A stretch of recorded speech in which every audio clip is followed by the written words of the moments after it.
Well, everyone, thank you so much for including me in today's event. I've been to many, as you know, over the years, but there is something very special about today's event, and I don't know if it's because of what's going on in our country or the rest of the world, but when I sat in here with all of you and listened to our national anthem, and then the Black national anthem, which was exquisite, and then the statement of truth, it really was a healing moment, and I wish so many other Canadians were with us right now to hear and to see what we've just experienced. And to include me in your deliberations today is nothing short of grace. So thank you very, very much.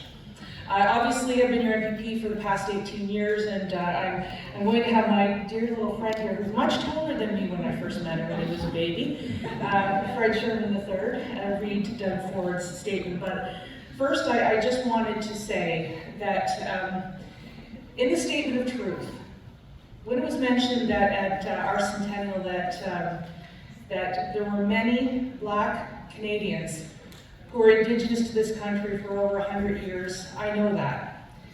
When our worship mayor, Mark Sutcliffe, mentioned Viola Desmond, I know that too. A lot of you are aware that I grew up in a small town called Glasgow, Nova Scotia. And Glasgow, Nova Scotia was the place for the first civil rights movement in all of North America. Because before there was a Rosa Parks, there was a Viola Desmond. And Viola Desmond, yes, give her a big round of applause. The civil rights movement that she led when she was a young woman wanting to go to the Roseland Theatre and sit up at the front. That place still stands there today, but the movement lives on. And at Christmas time, when I was visiting my mother in Glasgow, I took her out for lunch at her favorite little restaurant. And the laneway right beside of the Roseland Theatre is now named Viola Desmond Way. The entire Roseland Theatre, in fact, has portraits of Viola Desmond all over them. And I know we have something here for the mint today. And we're so proud that Viola Desmond is on the $10 bill. But the people of New Glasgow, Nova Scotia are more proud that Viola Desmond has reclaimed for the rest of eternity the Roseland Theatre. And we're very, very proud of that. And that's why today it's very important for me to be here, because I am so in awe of the community leaders from the Black community of Ottawa who continue to blaze trails, like June, and like Fred III. Now, I've known Fred III since he was probably 2 years old. And he was very short then. I don't know where this they get to grow up when they go to university thing happens, but that's just not fair. But his mother and father have taught me a lot about the Black community here in Ottawa. Fred II is one of the first Black appointees to the Ottawa Shaw Centre, our convention center, one of the greatest convention centers in the entire country. One of the most important provincial assets that we have in the city of Ottawa. And his mother is the chair of the Lincoln Alexander Awards for the province of Ontario, Denise Seeley. And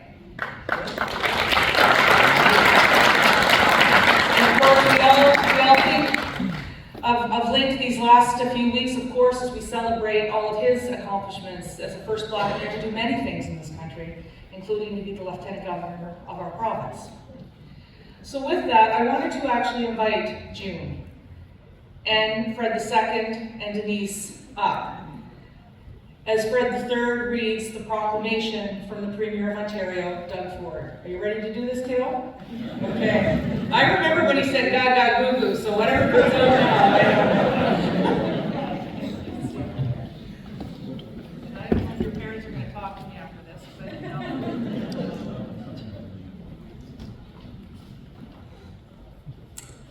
Welcome everyone to the Black History Month in Ottawa opening ceremony. This is a wonderful opportunity for everyone in our nation's capital to learn more about the valuable contributions of Canadians of African and Caribbean descent to the life of our province and our country.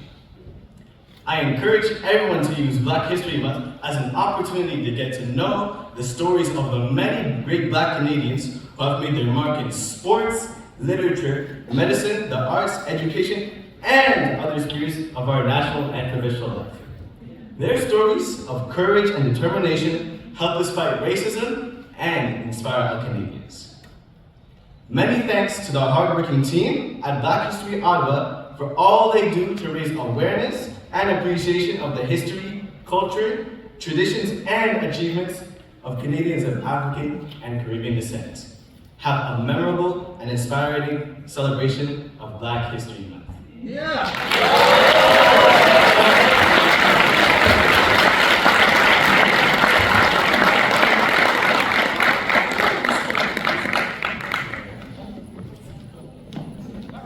So our paparazzi down here, please get this historic picture.